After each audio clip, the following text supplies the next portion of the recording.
নবীর আশিকের দল।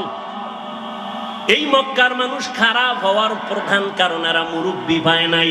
আল্লাহর কসম একবার, আল্লাহর কসম দুইবার, আল্লাহর কসম তিনবার, ওয়াল্লাহি বিল্লাহি তাল্লাহি, যতদিন পর্যন্ত এই জাতি মুরব্বি মানবে না ততদিন পর্যন্ত এই জাতির কপালে শান্তি আসবে না।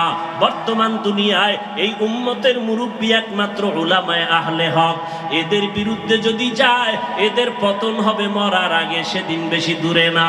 আর যদি আলেমদের মানিয়ে চলে আল্লাহ পাক শান্তির দরওয়াজা খুলে দিবে। মক্কার মানুষ এত খারাপ কেন? এরা মুরব্বি নাই, মুরব্বি মানে না, মুরব্বিদের উল্টাপাল্টা করে ফেলছে। এই জন্য আল্লাহর মোহাব্বত এখান থেকে শিক্ষা নাও। নবী আসলেন, মুরব্বি উম্মত পেয়ে গেল। নবী এখন মুরব্বি হইয়া উম্মতের ডাক্তার, চিকিৎসা করতেছেন।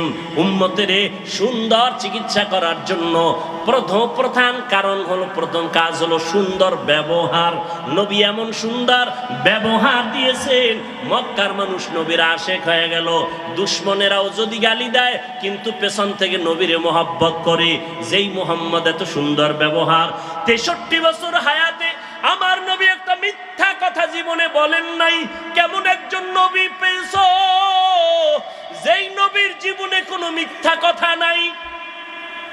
এমন একজন নেতা পাইবানি যে মিছা কয় না? আছে?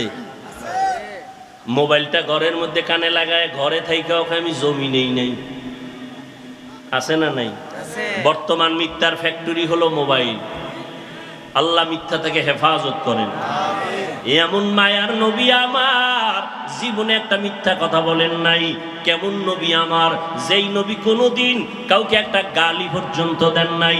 নবীর সামনে দাঁড়াইয়া কত দুশ্মন অকথ্য ভাষায় গালাগালি করে, আমার নবী গালি দিবেন দূরের কথা, কোনো গালির জবাব দেন নাই। ও কুষ্টিয়ার মুসলমান, আল্লাহর মোহাব্বত অন্তরে জমা করে নাও। শিক্ষিত এলাকার মানুষ আপনারা, কুষ্টিয়ার বিশ্ববিদ্যালয় থেকে লেখাপড়া করে কত আলেম বের হইয়া উম্মতের দাওয়াত দেয়, দ্বীনে ইসলামের কাজ করি।